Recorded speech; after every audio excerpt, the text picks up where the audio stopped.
ចេះវិញសុកសុកផ្ទុះវីដេអូខ្ញុំជិះរថភ្លើងទៅខេត្តកំពតបងប្អូនហើយបងប្អូនយើងសួរខ្ញុំច្រើនមែនតើខ្ញុំមិនដឹងឆ្លើយបែបណានេះដោយសារសំណួរហ្នឹងគឺច្រើនអញ្ចឹងខ្ញុំបានធ្វើវីដេអូមួយនេះឡើងវិញ detail ប្រាប់ជូនបងប្អូនតែម្ដងអ្នកដែលមានគម្រោងចង់ជិះរថភ្លើងទៅខេត្តកំពតចង់បដូរអារម្មណ៍អីម្ដងមកមើលវីដេអូនេះបានចឹងតាក់តងមួយរថភ្លើងនេះគេហៅរថភ្លើង Kia របស់ជប៉ុនដែលយើងទិញមកពីគេដំបូងវាមានការរិះគន់ដល់ពេលដាក់ដំណើរការទៅឃើញថាស្អាតទំនើបក៏បងប្អូនយើងទទួលយកទាំងអស់គ្នាខ្ញុំគិតថាការរិះគន់លែងមានចឹងទៅហើយការខ្ញុំជិះនឹងមិនមែនពីភ្នំពេញទៅកំពតទេបងប្អូនខ្ញុំជិះពីកំពតមកកាន់ភ្នំពេញវិញហើយការជិះនឹងខ្ញុំមិនដឹងទេឃើញថាគេជិះពីភ្នំពេញទៅលឿនខ្ញុំបកមកវិញយូរមែនតើជិះឈប់មិនដឹងថាការនឹងទៅតែបើកដំណើរការឬក៏យ៉ាងម៉េចដែរ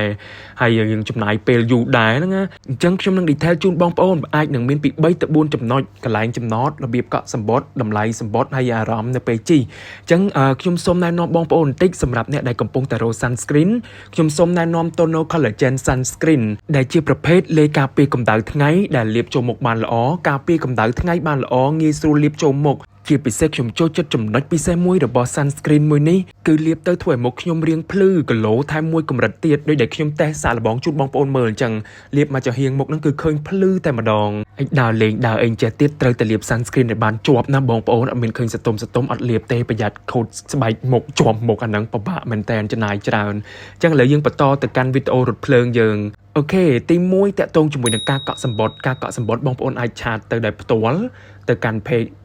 Cambodia Royal Railway គេនឹង detail បងប្អូនមានសម្បត្តិបែបមិនខ្លះមានជើងណាខ្លះម៉ោងធ្វើដំណើរមិនចឹងទៅដល់ពេលដល់ថ្ងៃធ្វើដំណើរជាក់ស្ដែងគឺបងប្អូនទៅយកសម្បត្តិទៅយើងឡើងបានហើយតាក់ទងជាមួយនឹងតម្លៃវិញមានប្រភេទ2កៅអីបងប្អូនមានធម្មតាហើយនិង first class ចឹងធម្មតា$9 first class $15គ្រាន់តែ first class ហ្នឹងរៀងកៅអីស្អាតជាងធំទលាយជាង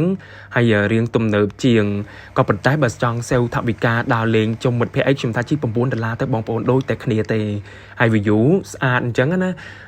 ប្លែកអារម្មណ៍សម្រាប់ខ្ញុំពីព្រោះថានេះគឺជាលើកទី1ដែលបានជិះរថភ្លើងតាមខេត្តអញ្ចឹងទៅ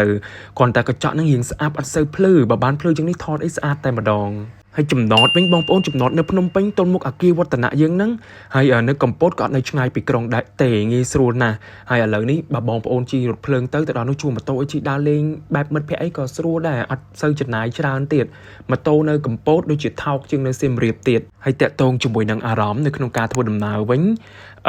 នៅលើរថភ្លើងបន្ទប់ទឹកអីរៀងស្អាតអាចទទួលយកបានហើយចំណីអាហារមានលក់គ្រាន់តែអត់សម្បូរបែបមានតែគ្រឿងកំប៉ុងអីតិចតួចនំអីតិចតួចអញ្ចឹងទៅមីកំប៉ុងអីគ្រាន់តែឥឡូវអត់ដឹងគេអាប់ដេតមិនទៀតគ្រាន់តែបត់ពិសោធន៍ខ្ញុំកាលនោះមានអត់ច្រើនទេតិចតួចហើយការធ្វើដំណើរដូចបងប្អូនបានដឹងហើយ